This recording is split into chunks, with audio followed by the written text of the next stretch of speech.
Hello! We're Caroline and Ian, a British couple who decided to give up work, sell the house, give away their possessions, and for the last 1 year we've been travelling full time in our bus, Frankie. So come and join us as we go around Europe and see how van life and Christian faith work together on a wing and a prayer. It won't go off.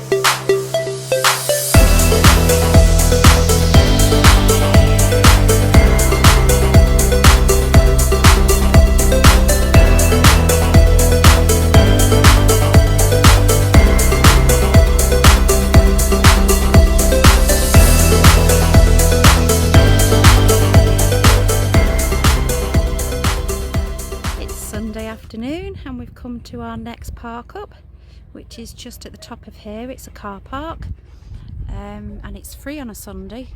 This is Omis. This is a place called Omis. I'll just show you that castle on the top of the hill. I've not a clue how to get to that. We're in a harbour town and we've just come out for a little walk and we've found a little area. Dillilah having a rest.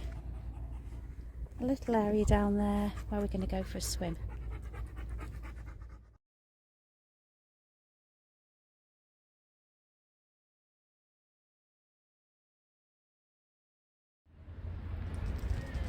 Sunday evening in Omis.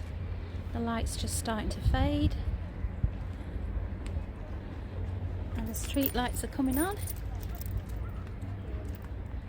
And we're going down to a walk along the harbour. The mountains are just black now.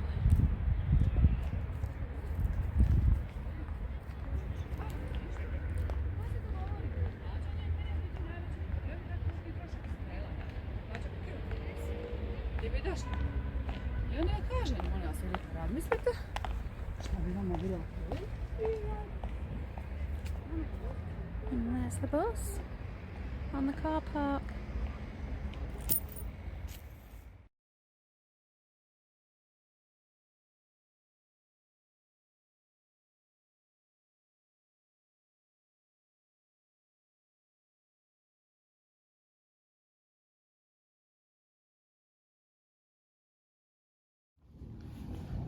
Okay, we've parked up at the top of the road and we've walked down and we found this little area. This is just after leaving Omis, and as you can see there's all this work going on here, and then there's a beachy bit there. Boats out in the water. Yeah, looks rather fabulous. Here we are at our lay-by beach and I am absolutely gutted. I've been making a pasta bake. The sun normally goes down at 6:30 and I clocked it out the window at 5:30 and it's already gone down. Completely gone down.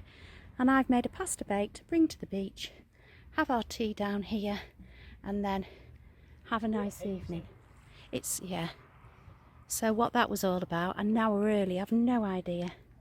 But still, we'll have our tea.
parked up in a foresty car park and come out for an evening walk.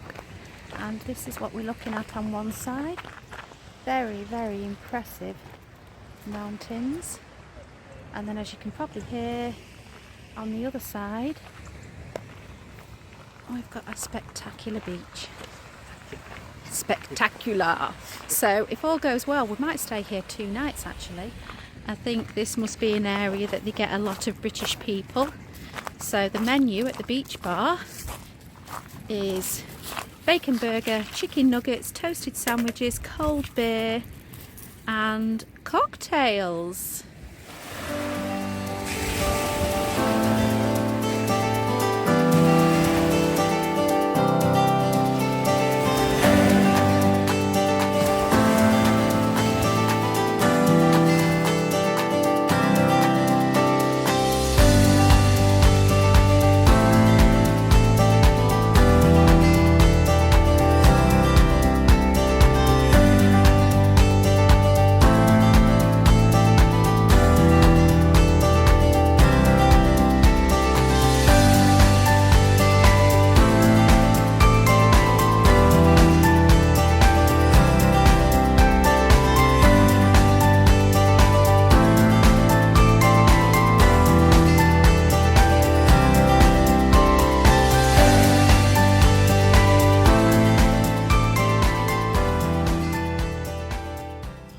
Just been in the sea and we always wear our sea shoes, but Ian's just got out and leant on his foot and he's got, I think, 6 spines from a sea urchin stuck in his foot.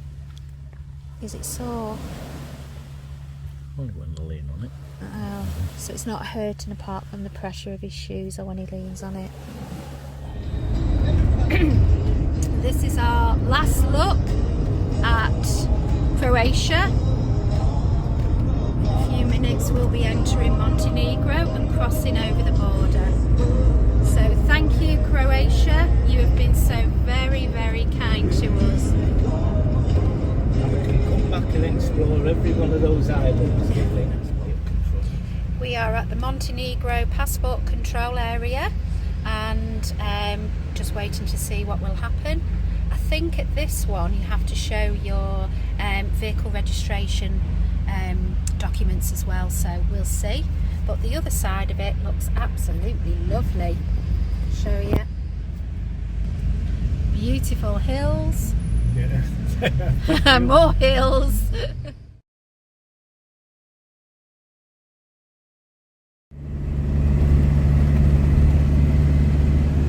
Put on it. No, I always miss it every single time. I'll just let you look at the rubble because I'm sure there's going to be a pretty view in a minute. Are you pulling into here, Ian? You can pull in and have a quick. Yes. We have driven right the way up a mountain, and it really was a mountain. And now we're coming down the mountain. And as we're coming down into the mountain, we're finally seeing some little houses. There was actually meadows at the top of the mountain that surprised us with cattle. You can see how well Ian's driven. All the way up was hairpin bends like this.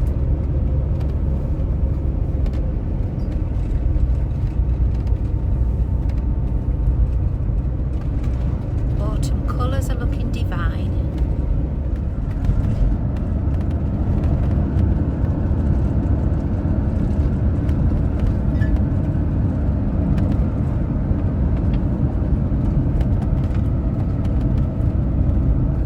So excited to be here. I think it's a while since she's seen green grass. Is it a good place?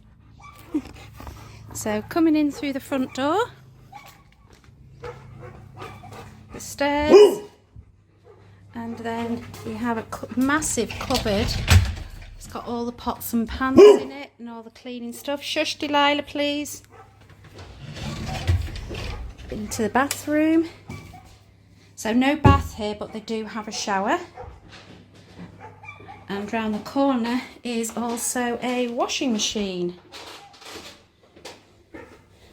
Then they've turned the garage into a little gym area. They have a tumble dryer,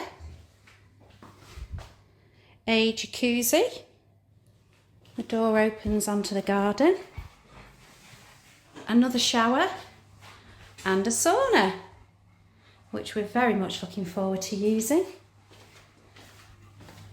Into the main lounge. This was our welcome gift. Hams and cheeses and olives and red wine. Fully functioning kitchen, including dishwasher. The cupboards are full of spices and all sorts of bits and pieces you can use. This is a mini bar, €2 per can.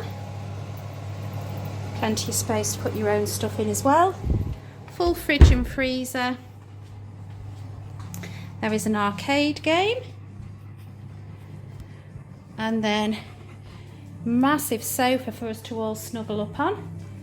We can either watch the telly or put the log burner on. Plenty of space to sit with your coffee outside in the morning or take it to the pool. It's so quiet you can even hear the leaves falling from the trees.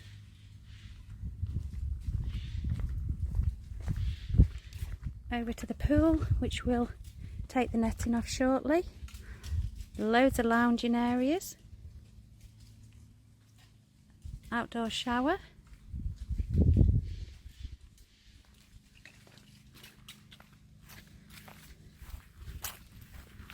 That's the bus. We've got a barbecue area. And then when you've done your barbecue, you can come and sit under the pagoda, which is beautiful and shaded. And plenty of room for everybody. And swings to keep the kids quiet. And all the gardens are so well maintained. All the trees are pruned, the grass is cut. It's absolutely stunning. The villa has 3 bedrooms, one with a double bed, plenty of storage, TV and a beautiful balcony. Oh, can't get out. Oh, it's pull, not push. And this is boiling hot today. So he said it was a very good place to watch the sunset as well. The garden's full of fruit trees. You've got kiwis, Japanese pears, pomegranates round the back, and then hazelnut and walnut trees down by the river. Coming back out of the room. Bedroom 2. Is past a little upstairs bathroom. Bedroom 2 has a king size bed in it and also a single bed and a view of the pomegranate trees. There we are. And the mountains. Loads of land round it, and all the land has also got fencing round it, so very, very safe. This is the 3rd bedroom, which is the family bedroom, and you have 2 double beds in here. And this was so cool. Put the record player on, Ian.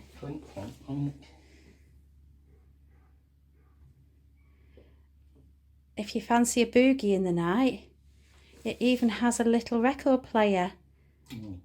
It was working because we had a little display of it.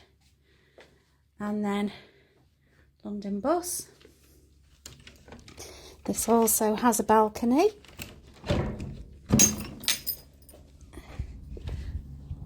There's our bus. Looking out here, you've got the pool with sunbathing areas. Loads of land. And then also another big picnic area down there by the river. We are up and at it early this morning and had an early night last night because today is another special day.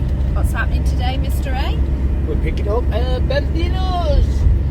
The Bambino's coming out, and my brother and his gorgeous wife and 2 little girls. Well, they're not little, I can't call them little, nearly teenagers they think. Beautiful Summer and Jade are coming out, and we're having a week in a villa in Montenegro. So it's off to the airport for us, and let the fun begin. Good morning, everybody. It may be October there, but in this house it is. So the family have come over, and today they are celebrating Christmas with me. So Dillilah, get your tail out. So we've got the Christmas tree up, presents under the tree, kiddie winks are all happy. Shall we show Daddy? Daddy's hungover from Christmas Eve.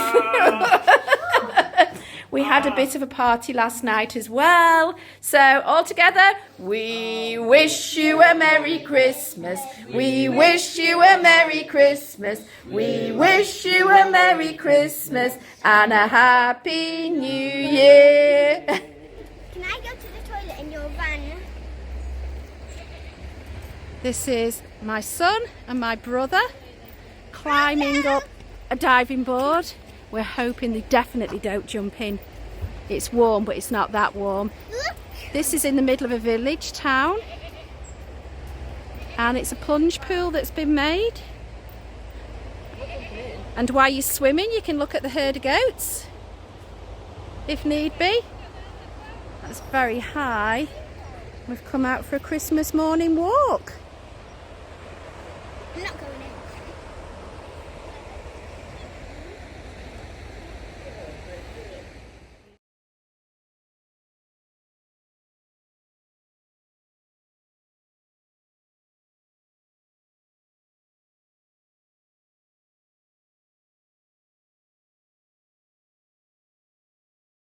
Good morning, everybody. We've come out for the day and we've come to a place called Lipka Caves. So we've just bought family tickets. Hello, brother. Are you having a good stay? Yeah. Got the children with us and everybody. And say hello, everybody. Hello. We're just waiting for the bus to take us down to the caves. So it's see you in a little few minutes. This is Montenegro. And as you can see, there's a road through the middle of the hills, and it is just hilly as anything. See the small towns down at the bottom. And now we're getting ready to go into the caves. So people are ready to go. Choo choo train. Yeah. Still staying quite warm though. It's been around about 24 to 26. The road that we travelled down was absolutely scary.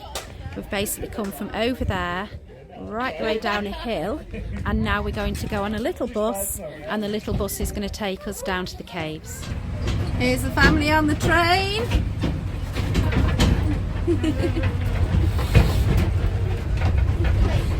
And this is where we're going on the train.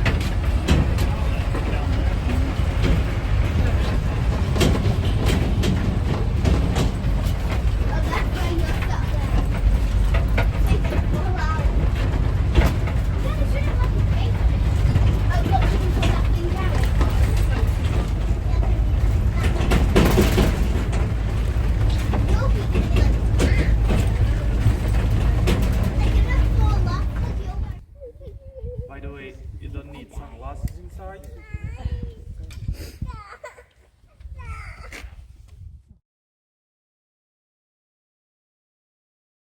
Come closer here. Just slowly.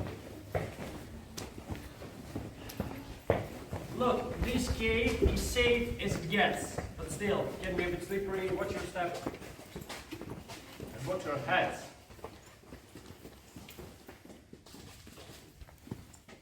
Nice. So once again, welcome. I would like to tell you something about this cave and how it was discovered. So first of all, how do you get inside of a cave? It wasn't always so obvious. Like this entrance here we call artificial entrance because it was built by Austro-Hungarian army. And that was in World War I, during occupation period. So army used this cave for storage of ammunition and supplies. And there's a part-time interrogation center, but that's totally another story. Now, other entrance that is actually much more interesting is this above me that we call pit hole or Jamski entrance. It's about 25 meters deep, and thanks to this entrance we discovered this cave. And that happened about 250 years ago. When shepherd dog from nearby village accidentally fell through this pit hole and started barking. Before that, locals thought it's just a pit hole and there's nothing underneath. But when they heard dog barking, they figure out there's cave system here. So they used ropes to descend from the ceiling and they discovered this new cave system. I mean, new cave system, it was not 6 million years old, but for them it was new. So since there was no electricity back then, they used torches like that one over there, and that's why you'll see that some of these walls get its black color. Okay, and if you're wondering about the dog, he managed to survive. Afterwards, we got its name Lucky. It's quite involved. Okay.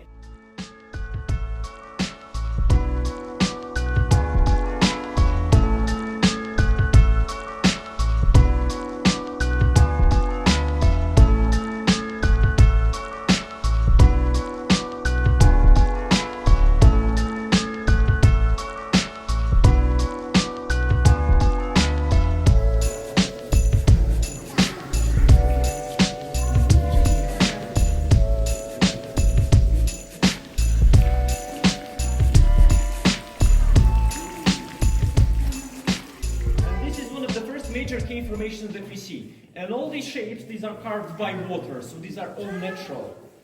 Here you have some examples of stalactites, but more about them later. And if you're wondering what is this strange thing behind you, that's not some modern art or tomb or something like that, that is actually a cave bar. Sometimes we make wine tasting events, usually during summer season.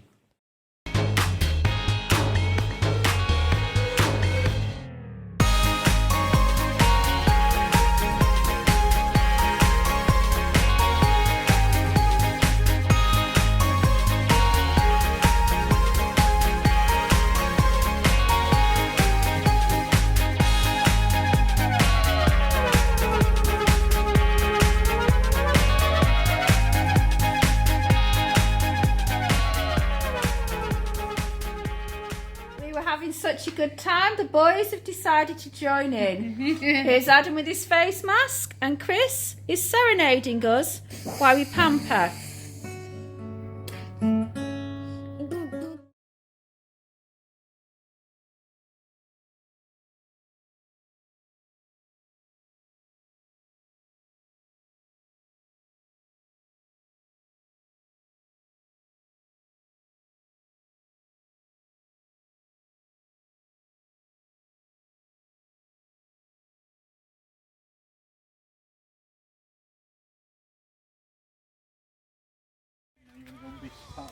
A little bit sad, but we have just heard fireworks going off. What do you think of that?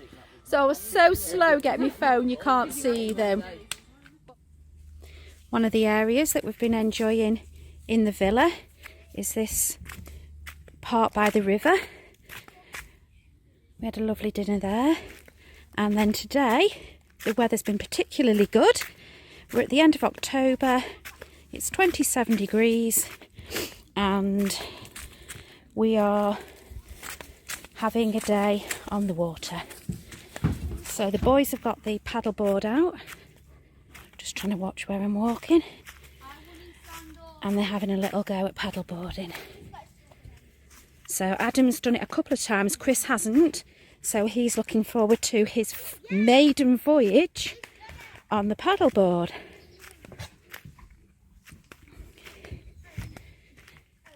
Here's Adam.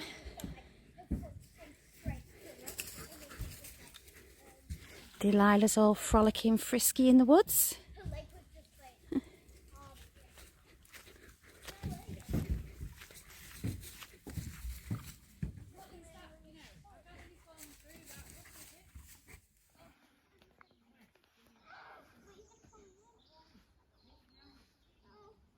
Come on, you can do it, Summer.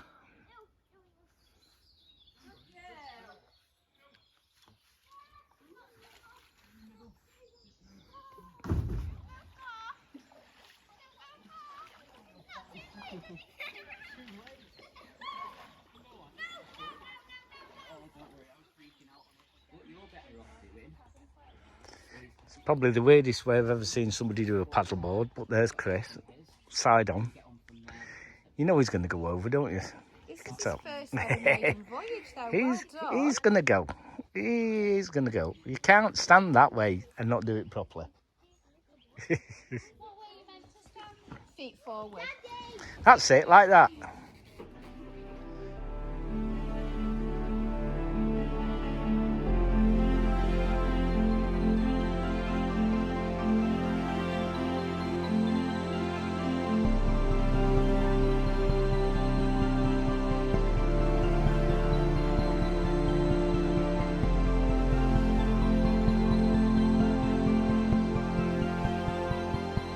I hope you can see this, but Chris has got Christmas socks on and he's doing his little elf dance by the fire. Oh, a bit of Irish dancing there, Chris. You're too close to the fire. Out the fire.